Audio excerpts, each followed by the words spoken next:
நாளைக்கான வீடியோ தாங்க வந்திருக்கு. வீடியோ வந்து சூப்பரா இருந்துச்சு அப்படின்னு தாங்க சொல்லணும். அபிஷேக் இருக்கார்ல, அபிஷேக் வந்து அந்த ஐடி ரெய்டு ஆஃபீஸர் எல்லார்கிட்டயுமே வந்து மாட்டிக்கிட்டாரு அப்படின்னு தாங்க சொல்லணும். அவங்களுக்கு உண்மையெல்லாம் தெரிஞ்சு போச்சு அப்படின்னு தாங்க சொல்லணும். அவங்க வந்து கௌதம அரெஸ்ட் பண்ண போகிறாங்க அப்படின்னு தாங்க சொல்லணும். அதெல்லாம் பார்க்குறவங்க சேனலை மட்டும் மறக்காமல் லைக் அண்ட் சப்ஸ்கிரைப் மட்டும் பண்ணிடுங்க. ஃபஸ்ட்டு எடுத்தோடனே கௌதம் வந்து கேக் சாப்பிட்டுக்கிட்டு இருக்காரு. கேக்கை எல்லாத்தையுமே சாப்பிட்டாரு. கடைசியில் கொஞ்சம் மட்டும் அந்த க்ரீம் மட்டும் கொஞ்சோண்டு இருக்குது. அதை பார்த்துட்டு கௌதம் வந்து சொல்கிறாரு, பார்த்தீங்களா எவ்வளோ கேக் சாப்பிட்டாலும் அந்த கடைசியில் மிச்சம் வச்ச கொஞ்சம் கேக்கை சாப்பிட்ற அந்த சுகமே தனி, அதெல்லாம் உங்களுக்கு தெரியாதுங்க அப்படிங்கிற மாதிரி சொல்லிட்டு டக்குன்னு பார்க்காங்க. ஆல்ரெடி வந்து ஃபஸ்ட்டு வந்து மதுமிதா கொஞ்சோண்டு கேக் கொடுத்துருப்பார்ல, அது வந்து மிச்சம் வச்சுருக்காங்க. என்னங்க கேக் சாப்பிடாம இருக்கீங்க, சாப்பிடுங்க அப்படிங்கிற மாதிரி சொன்னோன்னே, இல்லைங்க எனக்கு வேண்டாம் நீங்கள் சாப்பிடுங்க அப்படிங்கிற மாதிரி சொல்லிட்டு இருக்காங்க. என்னங்க கேக் பிடிக்காதா அப்படிங்கிற மாதிரி சொன்னாங்க. இல்லை பசிக்கலைங்க அப்படிங்கிற மாதிரி சொன்னோன்னே, சரி அதை கொடுங்க நானே சாப்பிட்றேன் அப்படிங்கிற மாதிரி சொல்லிட்டு அதை வாங்கி சாப்பிட்றாங்க. என்னங்க கேக்கு தீர்ந்து போச்சுன்னு சொல்லிட்டு இருக்கிற கவலையில் இருக்கும்போது இன்னும் கொஞ்சம் கேக் கிடைக்கும்போது இருக்கிற சந்தோஷம் இருக்கே, ஐயோ எவ்வளோ அற்புதமாக இருக்கும் அப்படிங்கிற மாதிரி வந்து அவர் சொல்லிக்கிட்டு இருக்கிற மாதிரி காட்டுறாங்க. என்ன இவர் ஒரு கேக்கை முழுக்க சாப்பிட்டுட்டு கொஞ்சோண்டு சாப்பிட்ட மாதிரி ஃபீல் பண்ணிகிட்டு இருக்காரு, என்னத்தை செய்ய அப்படின்னு சொல்லிட்டு அவங்க ஒரு பக்கம் ஃபீல் பண்ணிகிட்டு இருக்காங்க.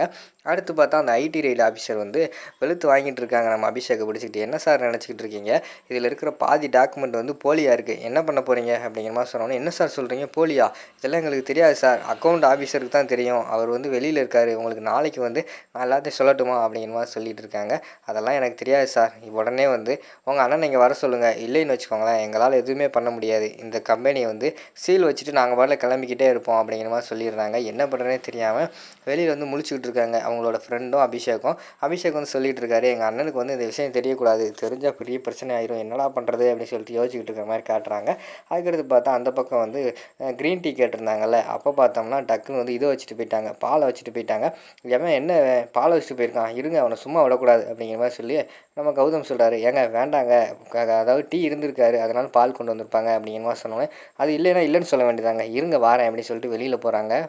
வெளியில் போனால் அதுக்குள்ளே வந்து சந்தோஷம் அப்புறம் பேசிக்கிட்டு இருக்காங்க. என்ன நண்பா வெளியில் வந்துட்ட அப்படிங்கிற மாதிரி சொன்னோன்னே, ஏன்டா அந்த பால் கொடுத்து விட்டது உன்னோட வேலை தானடா அப்படிங்கிற மாதிரி சொன்னோன்னே, ஆமாம் நண்பா ஃபஸ்ட் நைட்டில் யாராவது வந்து டீ குடிப்பாங்களா, பால் தான் குடிப்பாங்க அப்படிங்கிற மாதிரி சொல்லிட்டு இருக்காங்க. டேய் இதெல்லாம் உன்னோட வேலை தானே, உன்னை சும்மா விட மாட்டேன்டா, எவ்வளோ திட்டினாலும் உனக்கு வந்து ரோசமே வரமாட்டேக்கடா அப்படிங்கிற மாதிரி சொல்கிறாங்க. அதெல்லாம் வராது மச்சான் அப்படிங்கிற மாதிரி வந்து அவர் சொல்லிக்கிட்டு இருக்கிற மாதிரி காட்டுறாங்க. இது எல்லாத்தையுமே உள்ளே வந்து மதுமிதா கேட்டுறாங்க. ஏங்க வெளியில் எதுவும் பிரச்சனையா அப்படிங்கிற மாதிரி கேட்டுக்கிட்டு இருக்காங்க. ஆமாங்க இந்த ஒருத்தன் என் ஃப்ரெண்டு தான் பிரச்சனை பண்ணிக்கிட்டு இருக்கான், அவனை சும்மா விட மாட்டேன் அப்படிங்கிற மாதிரி சொல்லிட்டு இருக்காங்க. சரி எனக்கு தெரியாது, நீ வந்து பாலை கொடுத்துட்ட, ஒழுங்காக 2 பேர் உள்ளே வாங்க, எனக்கு அவகிட்ட என்ன பேசுனே தெரில, 2 பேர் உட்காந்து ஜாலியாக பேசிக்கிட்டு இருப்போம் வாங்க அப்படின்னு சொல்லிட்டு கூப்பிட்டு போகிறாங்க. கூப்பிட்டு பார்த்தா அந்த இடத்துல பார்த்தா நம்ம சந்தோஷ் இருக்காங்களா, அவங்க கரெக்டாக அவங்கள உள்ளே அனுப்பிவிட்டு வழக்கம் போல் கதவை பூட்டிடுறாரு. யாருங்க கதவை பூட்டினது அப்படிங்கிற மாதிரி கேட்டோடனே, அது என் ஃப்ரெண்டு தாங்க அப்படிங்கிற மாதிரி சொல்லிக்கிட்டு இருக்கிற மாதிரி காட்டுறாங்க. அந்த பக்கம் பார்த்தா அடுத்து நம்ம ஜீவா இருக்கார்ல, ஜீவா வந்து கால் பண்ணுறாரு, அவங்க அக்கா கால் பண்ணுறாங்க. கால் பண்ணிட்டு அக்கா எப்படிக்கா இருக்க அப்படிங்கிற மாதிரி கேட்டோன்னே, நான் நல்லா இருக்கேன்டா அப்படிங்கிற மாதிரி சொல்கிறாங்க. அக்கா எனக்கு வந்து கொஞ்சம் கவலையாக இருக்குது, உன்னோட கல்யாணத்தில் வந்து என்னால் இருக்க முடியல அப்படின்னு சொல்லிட்டு. டேய் அதனால் என்ன இருக்குது, நான் தானே அவனை வந்து அனுப்பி வச்சேன், நீ ஒன்றும் ஃபீல் பண்ணாத அப்படிங்கிற மாதிரி வந்து அவங்க சொல்கிற மாதிரி காட்டுறாங்க. அக்கா மாமா இருக்காங்களா அப்படிங்கிற மாதிரி கேட்டோடனே கௌதமை கூப்பிட்டு ஃபோனை கொடுக்காங்க.